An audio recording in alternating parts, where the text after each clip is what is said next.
देखिए, मैं हमेशा इस बात को मानता हूँ जी। कि जो समस्याएँ होती हैं, हुँ, वो आपको भाग्य से मिलती हैं। बिल्कुल। क्योंकि समस्याओं को सॉल्व यदि आप करते हो, तो हुँ, आपके कीर्ति में वृद्धि होती है, आपके पराक्रम में वृद्धि होती है। जी। मैं उसी नज़रिए से समस्याओं को देखता हूँ। चीज़ों को देखी होगी कि हुँ, हम लोगों ने जो भी काम किया जिला प्रशासन ने, वो आतंक नहीं मचाया, भय नहीं बिल्कुल नहीं। मचाया।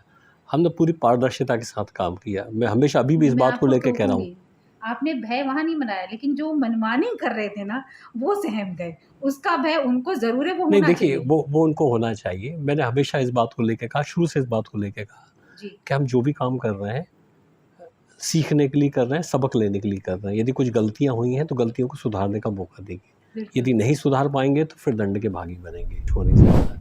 यदि देखिए आप अभिभावकों से बात करते हैं, बच्चों से बात करते हैं और उन लोगों के मन में ये विश्वास कायम करने में सफल होते हैं कि यदि वो स्कूल के जो मैनेजमेंट है, उसके अगेंस्ट में कुछ गलतियाँ उनकी निकालते हैं, उनसे कुछ अपेक्षाएँ रखते हैं, उनकी शिकायत भी यदि करते हैं, तो उनको नुकसान नहीं होगा। ये विश्वास यदि आप लोगों के बीच लेके आ पाते हैं, जी, तो मुझे लगता हूँ कि एज़ ए कलेक्टर मुझे इससे ज़्यादा बड़ी सफलता कहीं नहीं मिलेगी। जी।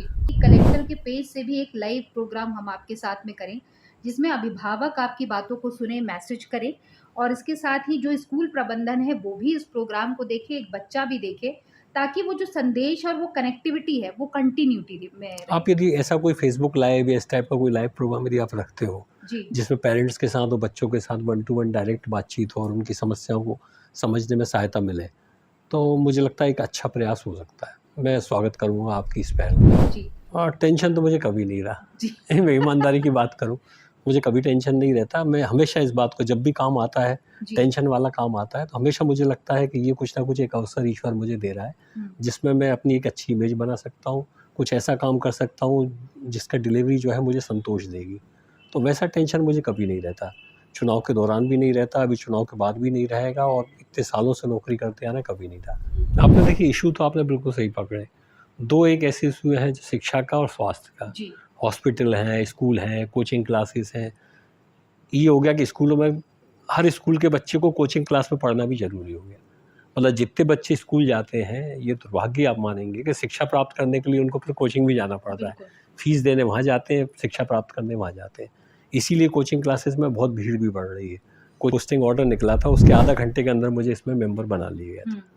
सामान्य तौर पे मेरी समझ ये थी कि किसी पत्रकार ने बनाया है, हुँ। किसी मीडिया ग्रुप ने मुझे इसमें डाला है और कल तक मैं यही समझ रहा था कि मीडिया का ही ग्रुप है। जे जैसे ही मुझे मालूम पड़ा कि सारा मेरा ही किया धरा है, तो मेरे को 1 घंटा भी नहीं लगा उसको ख़त्म करने में, क्योंकि मैं समझ गया कि वो औचित्यहीन है। हुँ, मेरे यहाँ पूरा पब्लिक रिलेशन का पूरा एक डिपार्टमेंट है, उसमें बहुत योग्य अधिकारी नियुक्त हैं और उनका काम ये है कि पत्रकारों के साथ सामंजस्य बनाएँ, मीडिया के साथ सामंजस्य बनाएँ, जनता के बीच सरकारी योजनाओं का प्रचार-प्रसार करें। ये वाला जो ग्रुप बना था, ये कोविड की स्थिति को देखते हुए बना था। ये आज की तारीख में औचित्यहीन था। 3-4 महीने भी इसलिए चला क्योंकि मेरी अज्ञानतावश चला। मुझे आइडिया नहीं था कि ये हमारे तो जितने हॉस्पिटल हमारे जबलपुर शहर में कुछ ब्लैक लिस्टेड कर दिए गए हैं और दूसरी बात ये है कि उसमें अग्नि का जो प्रोटेक्शन का था, उस पर अभी कितना काम हुआ है और आपके द्वारा अभी क्या प्रोसेस चल रही है? क्योंकि देखिए, अभी जो आप कह रही हैं, मैंने आज सुबह ही उसको रिव्यू किया है। जी, तो जो हॉस्पिटल्स में जो फायर ऑडिट है, हुँ, इवन दैट मैंने स्कूलों को भी उसके साथ जोड़ा है, क्योंकि दोनों ही जगह ऐसी है कि जहाँ पर यदि किसी तरह कोई समस्या होती है, तो फिर बहुत बड़ा यदि एक भी कैजुअल्टी होती है, तो बहुत बड़ा दिक्कत हो सकती है।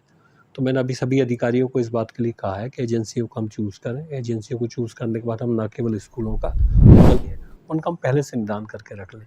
अग्निकांड एक ऐसा है जिस पे हम कंट्रोल कर सकते हैं, यदि सावधान रहें। और मुझे लगता है प्रशासन तो है ही सतर्क, हम जो हॉस्पिटल का मैनेजमेंट है उसको भी सतर्क करेंगे और सतर्क केवल उनको कहने से नहीं करेंगे। उन पे विश्वास भी करेंगे और उनको वेरीफ़ाई भी करेंगे कि वो प्रॉपर्ली काम कर रहे हैं कि नहीं कर रहे हैं। और मुझे लगता है अगले 10-15 दिन में हम ये फायर ऑडिट वाला काम जो है, इसको हाथ में लेके कंप्लीट कर लेंगे। और हम तो चाहेंगे कि हम ऐसे हॉस्पिटल्स की स्टोरी आप तक लाएँ। सपने बेचे जा रहे हैं, जी, है ना? खरीदने वालों की तादाद लगी हुई है। हर व्यक्ति अपने बच्चे के भविष्य के प्रति आशान्वित होना चाहता है। उसको लगता है यदि कोचिंग में जाएगा, 2 घंटे ज़्यादा पढ़ लेगा, 2 घंटे स्कूल में पढ़ लेगा तो शायद अच्छा सिलेक्शन हो जाएगा, इंजीनियर बन जाएगा, डॉक्टर बन जाएगा, आईआईटीएस हो जाएगा। तो ये जो दुकानें खुल गई हैं और जो सपने बेच रही हैं, इन पे अंकुश तो लगना चाहिए, पर ये अंकुश लगाने का काम केवल अकेले कलेक्टर का नहीं है। ये बहुत कुछ सामाजिक चेतना से हो सकता है और बहुत कुछ सरकार की गाइडलाइन से भी हो सकता है। मुझे लगता है दोनों स्तर पे काम करने की आवश्यकता है। मेरी जितनी सीमाएँ हैं एज़ ए कलेक्टर, मैं ज़रूर इस बात को देखूँगा कि कहाँ मैं हस्तक्षेप कर सकता हूँ, किस हद तक कर सकता हूँ।